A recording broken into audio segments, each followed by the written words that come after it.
Hello friends, this is Shalini Srivastava. स्वागत है आपका टीचिंग लर्नर्स में। तो कैसे हैं आप लोग? और आप लोगों ने पढ़ाई स्टार्ट कर दी होगी और इस समय आप देख रहे होंगे हमने एक सीरीज स्टार्ट की है बीटीसी की सभी बुक्स की हम आपको रीडिंग कराएंगे।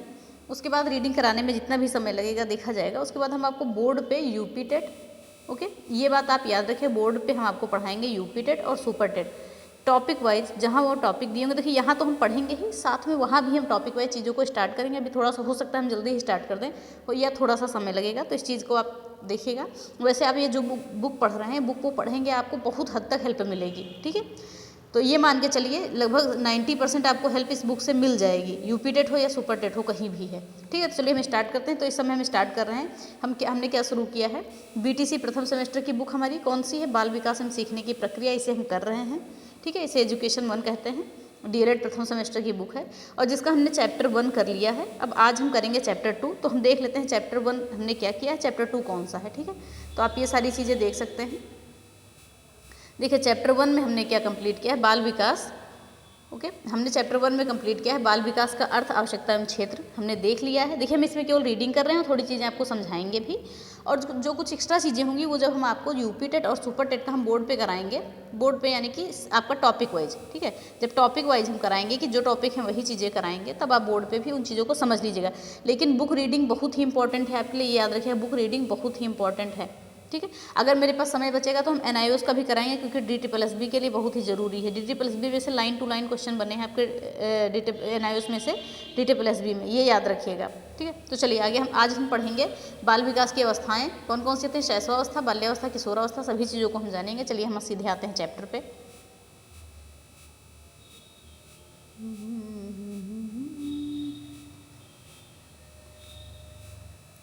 ओके, तो ये हो गया हमारा चैप्टर आ गया। आप देख रहे होंगे ये हमारा चैप्टर नंबर 2 है। चैप्टर नंबर हमारा ये 2 है, यहाँ लिख देते हैं, ओके। ये है हमारा चैप्टर नंबर 2। इसमें हम क्या पढ़ेंगे, बाल विकास की अवस्थाएं। बाल विकास की 3 अवस्थाएं होती हैं, याद रखिएगा, शैशवावस्था, बाल्यावस्था और किशोरावस्था, ठीक है। शैशवावस्था को इन्फेंसी कहते हैं, बाल्यावस्था को चाइल्डहुड कहते हैं, किशोरावस्था को एडल्टहुड कहते हैं। ये चीज़ें याद रखिएगा, ये चीज़ें आप जानते होंगे। अब देखिए विभिन्न अवस्थाओं के बारे में, विकास कौन कौन से होते हैं, सभी चीज़ों को हम जानेंगे। तो पहले हम देख लेते हैं क्या चीज़ें हैं आगे। तो हम रीडिंग कर रहे हैं, देख रहे हैं क्या है, मानव विकास निश्चित अवस्थाओं में होता है। देखिए मानव का किसी भी चीज़ का विकास एक निश्चित अवस्था में होता है, ओके। तो विकास की प्रत्येक अवस्था की विशेषता होती है, हर एक जो अवस्था है उसकी विशेषता भी होती है। मनोवैज्ञानिकों ने अपनी सुविधानुसार विकास को विभिन्न अवस्थाओं में बांटा है, ठीक है। बांटकर उनमें होने वाले परिवर्तनों और विशेषताओं को पहचान कर यह स्पष्ट कर दिया है कि बालक का विकास एक अवस्था से दूसरी अवस्था में अचानक नहीं होता। मनोवैज्ञानिकों ने शोध किया, अध्ययन किया, उसके बाद इन्होंने ये बताया, स्पष्ट किया है कि जो भी बालक का विकास है वो एक अवस्था से दूसरी अवस्था में अचानक नहीं होता है, बल्कि विकास की गति स्वाभाविक रूप से क्रमशः होती रहती है, धीरे धीरे होती है।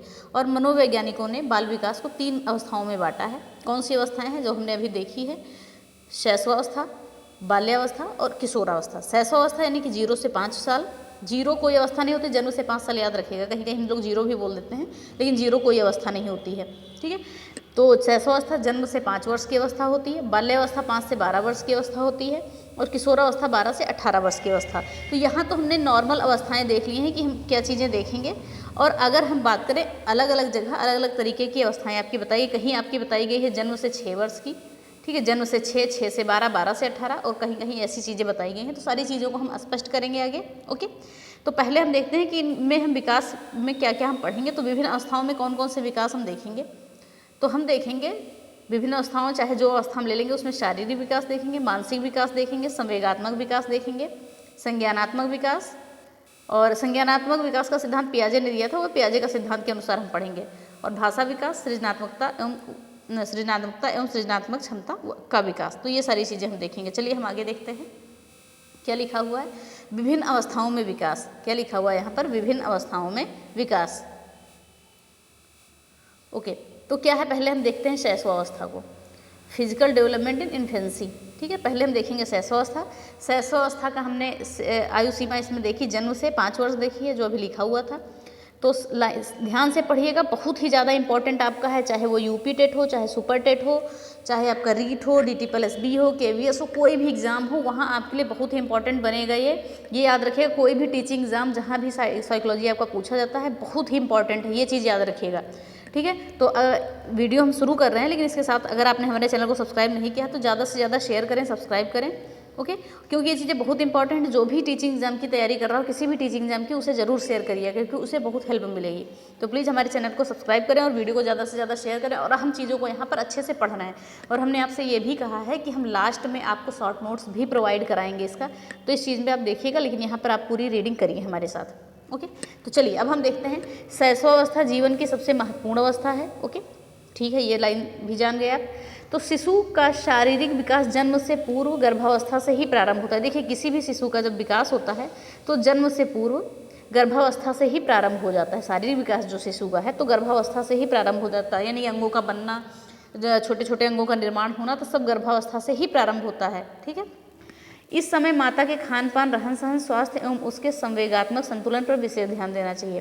तो कहने का मतलब है कि जब बच्चा गर्भ में हो तो माता के खान पान, रहन सहन, स्वास्थ्य और उनके संवेगात्मक संतुलन पर, संवेगात्मक संतुलन की बात करें कि उनका जो दिमागी संतुलन है, यानी कि मान सकते हैं कि उन्हें खुश रखना चाहिए, ये सारी चीज़ें हम इनडायरेक्टली कह सकते हैं।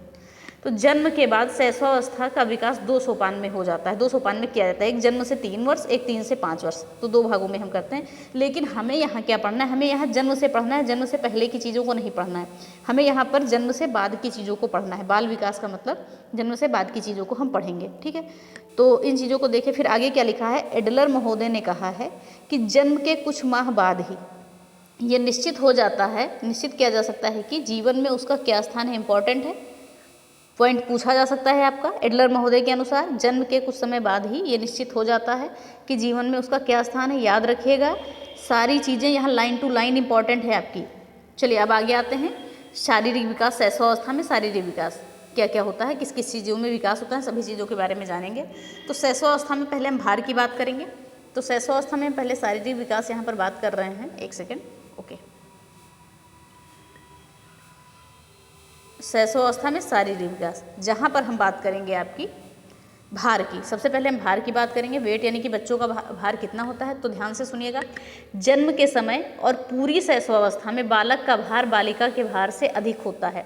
कहने का मतलब जो बालक का भार है, बालक है, इसका भार क्या होता है, बालिका से अधिक होता है, बालिका से ज़्यादा होता है, ठीक है। तो ये चीज़ें आपने जान ली। फिर जन्म के समय बालक का भार जन्म के समय बालक का भार, ठीक है, जन्म के समय बालक का भार लगभग 7.15 पाउंड होता है, जबकि बालिका का भार 7.13 पाउंड होता है। नोट करिएगा, अगर आप नोट कर रहे हैं तो इन सभी की पॉइंट को आप नोट करिएगा, ठीक है। फिर पहले 6 माह में शिशु का भार दुगना और वर्ष के अंत में तिगुना होता है। जो पहले 6 माह में है, शिशु का भार क्या हो जाता है, दुगना हो जाता है, और वर्ष के अंत में 3 गुना हो जाता है। ये चीज़ याद रखिएगा। तो हमने यहाँ पर भार देख लिया बच्चों का, कि बालक का भार जो है शैशवावस्था में, पूरे शैशवावस्था में बालक का भार बालिका के भार से अधिक होता है, और जन्म के समय बालक का भार होता है 7.15 पाउंड, और जबकि बालिका का भार होता है 7.13 पाउंड, ठीक है। और पहले 6 माह में शिशु का भार जो है दुगना होता है, और 1 वर्ष के अंत में 3 गुना हो जाता है। तो ये सारी चीज़ें इंपॉर्टेंट हैं, पॉइंट टू पॉइंट इंपॉर्टेंट है, नोट करते रहिएगा साथ में आप हमारे। फिर आगे हम बात करते हैं लंबाई की, ठीक है। आगे हम बात करते हैं लंबाई की, कि शैशवावस्था में लंबाई कैसी होनी चाहिए। तो ध्यान से देखिएगा, शैशवावस्था में 3 वर्ष तक के बच्चों के विकास की गति अत्यंत तीव्र होती है। जब तक कि बच्चा 3 वर्ष तक का होता है तब तक इसके विकास की गति बहुत ही तीव्र होती है। और जन्म के समय शिशु की लंबाई औसत रूप से 50 सेंटीमीटर होती है। अगर पूछा जाए कि जन्म के समय शिशु की लंबाई कितनी होती है, तो औसत रूप से 50 सेंटीमीटर होती है। क्वेश्चन पूछा जाता है, याद रखिएगा। जन्म के समय शिशु की लंबाई औसत रूप से 50 सेंटीमीटर होती है।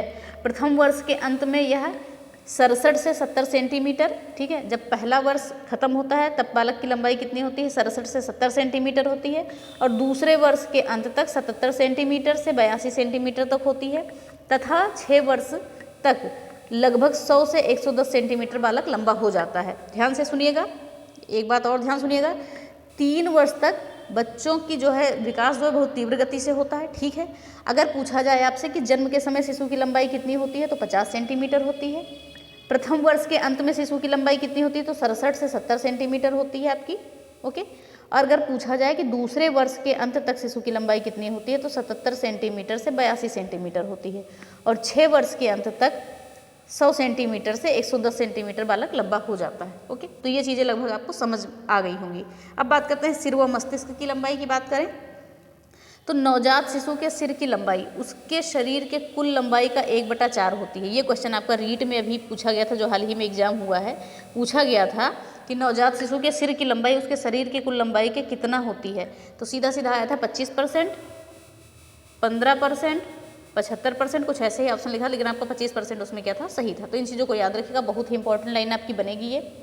नवजात शिशु के सिर की लंबाई उसके शरीर के कुल लंबाई का 1/4 होती है। इसीलिए बुक पढ़ना बहुत ही ज़रूरी है आपको, क्योंकि एकदम डीप नॉलेज आपको यहाँ से होगा।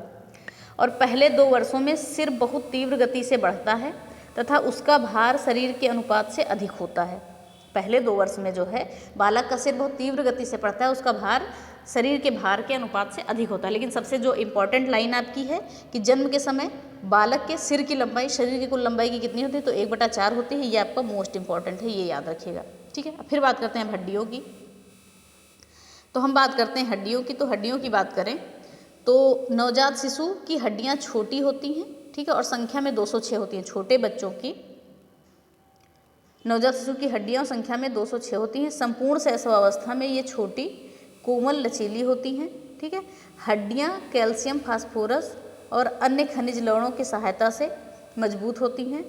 इस आयु में शिशुओं के भोजन में इन लवणों की अधिकता होती है। देखिए, शायद इसमें हड्डियों के बारे में कुछ गलत है कि 206 नहीं, बच्चों में ज़्यादा हड्डियाँ होती है, उसके बाद बच्चे जब बड़े हो जाते हैं तब 206 हड्डियाँ होती हैं। तो यहाँ कुछ कन्फ्यूजन है, इसे हम कल क्लियर करेंगे कि एग्जैक्ट की कितनी होती हैं। ठीक है, तो हड्डियों के बारे में हमने जान लिया। फिर देखते हैं मांसपेशियों के बारे में। तो मांसपेशियों के बारे में हम देखें तो शिशु की मांसपेशी का भार उसके कुल शरीर का 23% होता है। इंपॉर्टेंट लाइन है, याद रखिएगा। शिशु की मांसपेशी का भार उसके शरीर के कुल भाग का 23% होता है। ये भार धीरे धीरे बढ़ता चला जाता है, जिसकी भुजाओं का विकास तीव्र गति से होता है। ठीक है, उसकी भुजाओं का, बालक जो है उसकी भुजाओं का विकास तीव्र गति से होता है।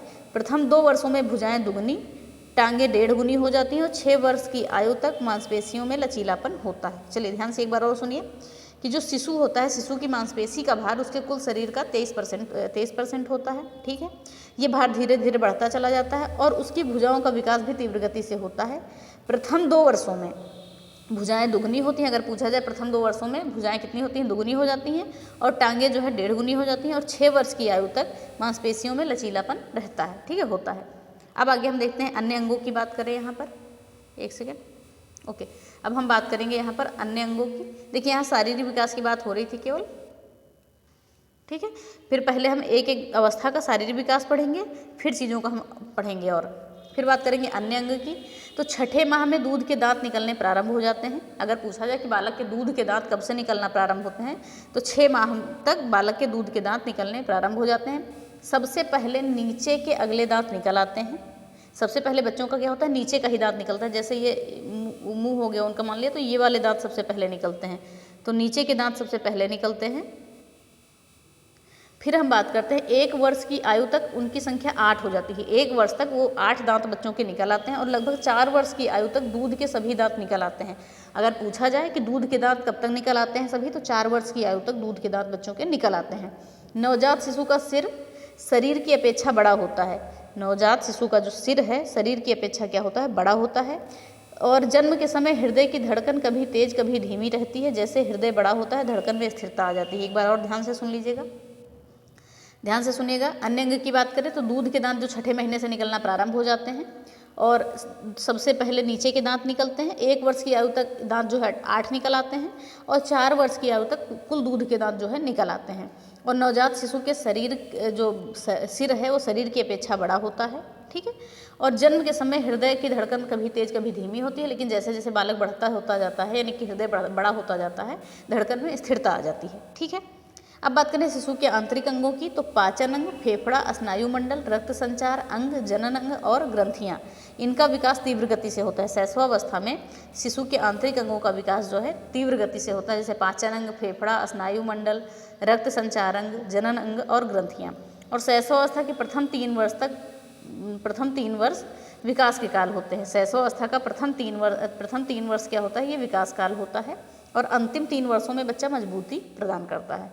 तो हमने ये जान लिया शैशवावस्था में शैशवावस्था में शारीरिक विकास को हमने देख लिया। ठीक है, अब हम क्या देख रहे हैं आगे, फिर हम देखते हैं बाल्यावस्था में शारीरिक विकास को देखेंगे। ठीक है, तो आज हम देखेंगे शारीरिक विकास को, आगे आगे हम एक एक विकास को देखते रहेंगे। तो अब हम देखते हैं बाल्यावस्था में शारीरिक विकास को क्या कहा गया। बाल्यावस्था की एज आपको बताई गई है 6 साल से 12 साल। ठीक, ये आप देख सकते हैं 6 साल से 12 वर्ष आपको बताई गई है। अब बात करते हैं बाल्यावस्था जीवन का अनोखा काल होता है। ठीक है, ये भी हम देखेंगे किसने कहा है, शायद कॉल और ब्रूस ने कहा है। ठीक है, तो बाल्यावस्था जीवन का अनोखा काल होता है। ये 6 से 12 वर्ष तक की अवस्था तक मानी जाती है। और बाल्यावस्था के प्रथम 3 वर्षों में 6 से 9 वर्ष शारीरिक विकास तीव्र गति से होता है और बाद के इन 3 वर्षों में विकास में स्थिरता आ जाती है। कहने का मतलब है कि जो बाल्यावस्था में शारीरिक विकास है शारीरिक विकास की बात करें तो प्रथम 3 वर्ष देखिए 6 से 12 वर्ष को हमने 2 भागों में बांट दिया। एक बांट दिया हमने 6 से 9 साल और एक हमने बांट दिया 9 से 12 साल।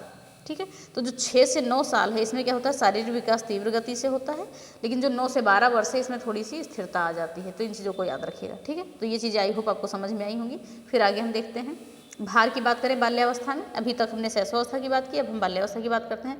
तो भार की बात करें तो बाल्यावस्था में जो है बालक के भार में पर्याप्त वृद्धि होती है। 9 या 10 वर्ष की आयु तक बालकों का भार बालिकाओं से अधिक होता है और बाद में बालिकाओं का भार अधिक होना प्रारंभ हो जाता है, यानी कि उनमें अंगों का विकास होने लगता है, तो इसलिए बालिकाओं का भार जो है बालक से अधिक होने लगता है।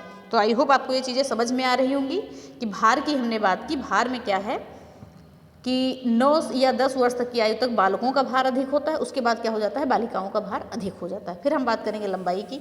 एक सेकेंड, ओके, फिर हम बात करेंगे लंबाई की। तो लंबाई में हम बात करेंगे कि बाल्यावस्था में शरीर की लंबाई कम बढ़ती है। शैशवावस्था में जैसा कि विकास तीव्र होता है वैसे ही बाल्यावस्था में कम बढ़ती है लंबाई। इन सब वर्षों में लंबाई 2 या 3 इंच ही बढ़ती है, ज़्यादा नहीं बढ़ती है। ठीक है, अब बात करते हैं हड्डियों की। हड्डियों की बात करें तो इस अवस्था में प्रथम 4-5 वर्षों में हड्डियों की संख्या में वृद्धि होती है। ठीक है, जो बाल्यावस्था है यहाँ पर क्या होता है कि प्रथम 4-5 वर्षों में हड्डियों की संख्या में वृद्धि होती है और 10 से 12 वर्ष की आयु में हड्डियों में दृढ़ीकरण हो जाता है। ठीक है, जो है 4 से 5 वर्षों में हड्डियों की संख्या में वृद्धि होती है, 10 से 12 वर्ष की हड्डियों में दृढ़ी यानी हड्डियाँ मजबूती पकड़ती हैं 10 से 12 वर्ष की आयु में। फिर बात करते हैं दांत की। तो बाल्यावस्था के आरंभ में दूध के दांत गिरने लगते हैं, यानी कि बच्चा जब 5-6 साल का होता है तो दूध के दांत उसके गिरने लगते हैं, उसके स्थान पर अस्थायी दांत निकलने लगते हैं। तो 12 से 13 वर्ष तक की अवस्था तक सभी अस्थायी दांत निकल आते हैं। ठीक है, तो ये दांत की बात हो गई। फिर बात करते हैं मांसपेशियों की। तो मांसपेशियों की बात करें तो मांसपेशियों का भार 8 वर्ष तक कुल भार का 27% होता है और हमने शैशवावस्था में बात की थी 23% होता था। ठीक है, आपने देखा था 23% होता था। और बालिकाओं की मांसपेशियां बालकों की अपेक्षा अधिक विकसित होती हैं। जो बालिकाओं की मांसपेशियां हैं बालकों की अपेक्षा अधिक विकसित होती हैं। चलिए अब हम आगे देखते हैं अन्य अंगों का विकास। तो अन्य अंगों के विकास के बारे में हम जानेंगे कि बाल्यावस्था में मस्तिष्क का आकार और तौल की दृष्टि से पूर्ण विकसित हो जाता है। ठीक है, बाल्यावस्था में मस्तिष्क का आकार और तौल की दृष्टि से पूर्ण विकसित हो जाता है। बाल्यावस्था में सिर के आकार में क्रमशः परिवर्तन होता है।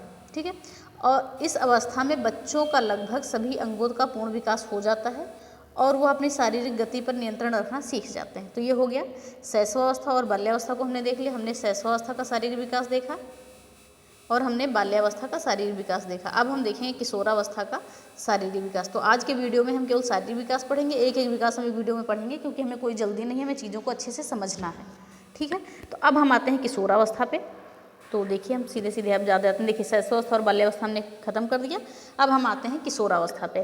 तो किशोरावस्था में बात करें कि शारीरिक विकास कैसे होता है। ठीक है, एडोलसेंस में हमने वहाँ एडल्टहुड बता दिया था, तो एडोलसेंस कहते हैं किशोरावस्था को। तो किशोरावस्था जीवन का सबसे कठिन काल है।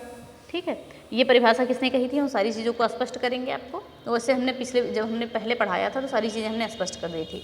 तो हम बात करते हैं किशोरावस्था जीवन का सबसे कठिन काल है। ठीक है, लाइन याद रखिएगा, ये लाइन किसने कही है ये भी बताइएगा कमेंट बॉक्स में कमेंट करके। ये परिवर्तन की अवस्था कहलाती है। किशोरावस्था जो है परिवर्तन की अवस्था होती है क्योंकि इसमें बहुत सारे परिवर्तन होते हैं जो बच्चा समझ नहीं पाता है, तो बहुत सारी दिक्कतें भी बच्चों को हो जाती हैं। तो किशोरावस्था में बालक तथा बालिकाओं का विकास तीव्र गति से होता है। देखिए हम कहेंगे कि शैशवावस्था को जो है किशोरावस्था का पुनरावृत्ति काल कहते हैं। ठीक है, तो जैसा कि शैशवावस्था में तीव्र गति से विकास होता है वैसा ही किशोरावस्था में भी होता है, और बाल्यावस्था में विकास की गति धीमी हो जाती है। तो इन चीज़ों को आप याद रखिएगा। तो यहाँ पर हमने क्या कहा है, किशोरावस्था में बालक तथा बालिकाओं का विकास तीव्र गति से होता है। बालकों में तीव्रतम वृद्धि का समय 14 वर्ष की आयु तक तथा बालिकाओं में 11 से 18 वर्ष तक की आयु का होता है। यानी कि बात करें कि बालकों में जो तीव्रतम वृद्धि का समय है 14 वर्ष की आयु तक है तथा बालिकाओं में 11 से 18 वर्ष तक की आयु तक का होता है। अब बात करेंगे हम यहाँ पर आकार की, आकार एवं भार की। तो बात करते हैं आकार एवं भार की। तो इस अवस्था में लंबाई तेजी से बढ़ती है, बालक चाहे बालिका हो उनकी लंबाई तेजी से बढ़ती है। बालक की लंबाई 18 वर्ष की आयु तक तथा बालिकाओं की 16 वर्ष तक की आयु तक बढ़ती है। ठीक है, तो बात करें बालक जो है 18 वर्ष तक बढ़ता है और बालिकाएं 16 वर्ष तक ही बढ़ती हैं। इस अवस्था में बालकों का भार बालिकाओं से अधिक हो जाता है। जैसा कि हमने बात किया था, पहले हमने बात किया था कि बालिकाओं का भार अधिक होता है, लेकिन यहाँ पर क्या हो जाता है, बालकों का भार अधिक हो जाता है। फिर अब हम बात करते हैं सिर व मस्तिष्क की। कैसे होता है, सिर व मस्तिष्क की बात करें कि इस अवस्था में सिर व मस्तिष्क का विकास जारी रहता है। 15 या 16 वर्ष की आयु में सिर का लगभग पूर्ण विकास हो जाता है एवं मस्तिष्क का भार 1200 से 1400 ग्राम के बीच हो जाता है। क्वेश्चन आपका पूछा जाता है, इंपॉर्टेंट है, याद रखिएगा। ठीक है, जो इंपॉर्टेंट बता देंगे वो हमेशा नोट करिएगा और यहाँ पे की पॉइंट आप नोट करते रहिए। तो 1200 से 1400 ग्राम के बीच होता है बालकों का, जो बालक या बालिकाएं हैं उनके सिर और मस्तिष्क का भार किशोरावस्था में। अब बात करते हैं हड्डियों की। हड्डियों की बात करें तो हड्डियों में पूर्ण मजबूती आ जाती है, कुछ छोटी हड्डियाँ एक दूसरे से जुड़ जाती हैं। तो हड्डियों की भी हमने देख लिया। फिर आगे हम देखते हैं अन्य अंगों में, तो इसको भी हम देखते हैं। पहले क्या है ये अन्य अंगों का विकास किशोरावस्था में। इस अवस्था में आँख कान नाक, त्वचा, ज्ञानेंद्रिय, स्वादेंद्रिय, कर्मेंद्रियों का पूरा विकास हो जाता है। मांसपेशियों का विकास तीव्र गति से होता है। मस्तिष्क का विकास लगभग पूरा हो जाता है। ठीक है, तो ये सारी चीज़ें हो गई।